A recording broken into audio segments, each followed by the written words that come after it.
Welcome to another Tim Talk. This subject I want to breach is it's kind of a tricky one. It's called nature as healer. I really believe that healing is so important to all living beings. We have wounds, whether they're emotional, whether they're physical, or from some other type of wound.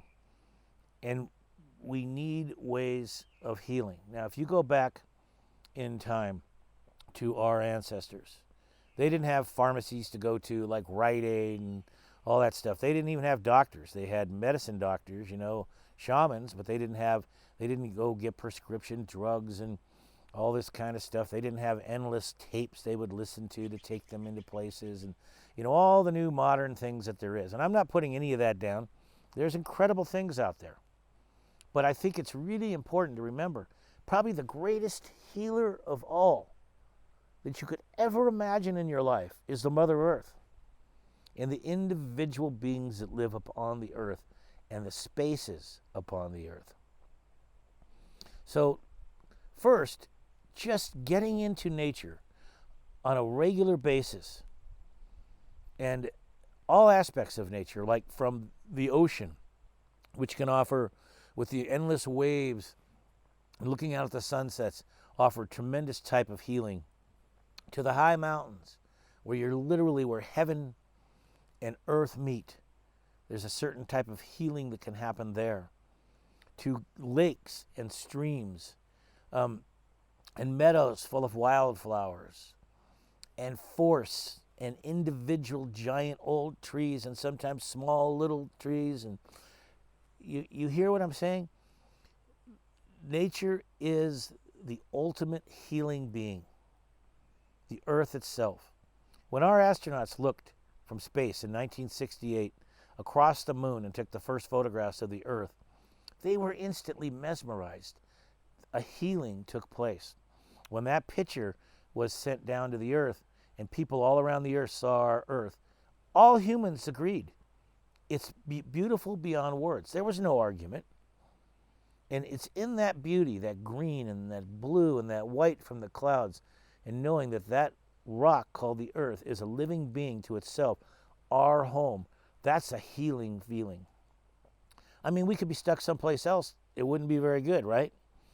So just knowing that and holding space, just taking time throughout the day to just stop and just see the earth in your mind's eye and offer gratitude is a healing thing. Appreciation is a healing experience. But you could take it so much further. One of the most healing things I've ever done is walk up small creeks and just meander. Now, what's so key to this is your troubles literally will drift away every step, and new ideas and answers and feelings will come in. But what's key to this is to try to keep your mind clear as much as possible of all the daily garble, like the bill paying you got to do and the appointments you have and all of that stuff. Try to stay as much as you can in the moment. No future, no past. You are as present as you can. That's when the magic really happens. That takes patience. It takes commitment. It takes practice. It takes getting up off your butt and going out into nature. So wander up creeks and let your troubles drift away. Climb up trees and sit in them and ask them to take your troubles and put them down into the earth through the root system and let them be held by the earth where it will not hurt the earth and free you up. Sit on the ocean and listen carefully with all your senses involved to the waves coming and let your troubles drift away. Questions can be asked of the earth, and answers can come through an all-knowingness or through a feeling or some other way. When it happens, don't question it. Go with it. You might say, well, what if I'm wrong? Well, if you're wrong, you're wrong. You'll find out. Practice will make perfect. It's okay. Nothing happens if you don't get involved. You have to be willing to take risks, to take leaps, to have beautiful things happen in nature and really in life in general. So find power spots. Spots, this is going to be a subject I'll talk about in more detail later, but spots that seem to call to you through your heart or through your eyes. You can look across the landscape and something that's so much brighter, it pulls you in. Like a meadow full of wildflowers. Go out into that meadow, find the spot that really calls to you and lay down and roll around and enjoy it. This is so important, to let that calling happen and then heed the call. Think about this. I will bet if you self-study, and you'll find you are being called all the time in nature to go sit by a certain tree, to go sit at a certain spot by a creek, to go climb a mountain, to go down that valley, to go off trail and go over into that meadow, and you ignore it. I've done it too. We ignore it. And it's something that you have to stop doing, because all day long, the opportunities are there. The forest is calling to you. The water from the lakes is calling to you. The ocean is calling to you. The trees are calling to you. The rocks are calling to you. The insects, the butterflies. Think about it. It's just something as simple as a butterfly flying by, hitting the sunlight, and the light makes its wings kind of glow or sparkle. That could be a call. A ray of light hitting a tree, and out comes the light from the other side. That could be a call. Looking at a meadow and you see a patch of wildflowers, and it brings up the wow factor in you. That could be the call. That could be the call. Looking at a creek and seeing a pool, and it says, jump in me, swim, enjoy me, get me all over you. Go do it. Go do it. And you will get healing. You will get centeredness. You will get connectedness. And it will affect the whole health of your life, your emotional, your physical, and every other part.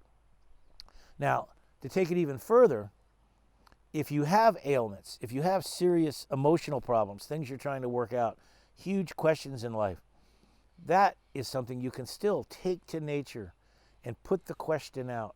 Spend the time sitting, and the answer will come back through feeling, through all-knowing, or some other way.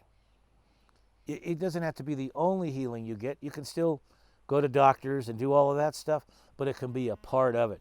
And you'll probably find out that overall it'll be the part that'll make everything else that you do better. Pick a tree, particularly that is really powerful, and have a sit spot there, a place you go regularly. And that place will actually then begin to take the medicine on of you over time, and you'll be touched. Every time you walk into the space, you'll instantly be touched by it. This is really important, guys. You have to get out, and you have to get out a lot. Now, another thing I want to mention here is to get really powerful emotional healing, or to get really powerful healing in the way that you can find purpose in your life and have questions answered, is go out for long periods of time. Go sit in a tree for a day, for 2 days, 3 days. Go into a wild area. Go barefoot with nothing but the very basics, and wander. Wander. Forget about a certain destination. Let yourself wander. You might go 10 feet. You might go 10 miles. It's going to be different every time. But in the wandering, you will discover so much about yourself, about what you're going through, about what you need. It's in that wandering. Okay? Always keep your heart open. Always try to close down the jibber jabber in your mind. Let the heart be the guide. Practice kindness. Practice being of service in nature. Practice expressing your joy in nature. Sometimes one of the most healing things you can do is sit next to a tree and open your mouth and let sound come out and make up a song. Just let the song come. Sometimes the tree will get involved and bring the song alive even more so. Other times it'll just be coming from you. But sound seems to be really important. Let yourself connect to that symphony of sound that is in nature, in the woods. Become part of the instrument. Make it beautiful that way. One of the great things you can do in nature is build an altar. Excuse me. Take and find beautiful things that call to your heart. Put them in a place where it's beautiful. Make an altar. Make like an art piece out of it. It could be pine cones and rocks and pieces of wood, flowers, plants, and let those things kind of speak for you. The altar becomes this beautiful thing that holds space for you, that allows for the healing to take place. You could even put prayers and things into the rocks and the individual things in the altar and let that hold space, so while you're gone, it's still out there in nature happening. Another thing you can do is in healing is be a giver. Offer blessings as you walk through the woods to rocks, plants, and trees. A blessing is a very simple thing. You just look at another living being and either verbally or internally wish it well. Wish it a good journey in life. That is such a simple act that changes everything for you in the forest. It's just a willingness to do it. You're making a statement that I care about you, that I respect you, that I want you to be okay. And it's in that particular way of stating it as a blessing that, well, for lack of a better term, magic happens. Deeper connection happens, which creates healing. Now, another way the forest can heal you, of course, is through its plants. Most herbs that we use for healing, most medicines come from the earth. So learn wild edible plants, learn the herbology of plants, and start to use them. Smudging is another way. Taking like leaves of cedar where I live and putting them on, getting a beautiful seashell or something like that, and putting a hot coal in it, and putting the plant on it, like the cedar or the sage that you find, and then dusting it with a feather or something like that, and it clears out space. And I can't explain it. I couldn't tell you how scientifically, but I know it works. It clears space, and then that space is clear. It opened up for good things to come and fill that space for you. I could go on and on, but really I could break it down to the most simple thing of all. Just get out in nature, ask questions, ask for help, be vulnerable, seek out the beauty, appreciate the beauty by offering gratitude. Bring it into your being through your heart. Fully enjoy it and express that joy. Do it over and over again with patience. Wander as much as you can. Don't worry about getting lost. This kind of wandering, it's impossible to get lost. Just wander. Jump into water, which is so healing. You could never go wrong jumping into wild springs or creeks or lakes. It's just something you have to do. Roll around, frolic in the flowers, climb the trees. It's just incredible. And, I guess I'll kind of leave this with another subject I should talk about down the further is a way to get healing from nature is to garden.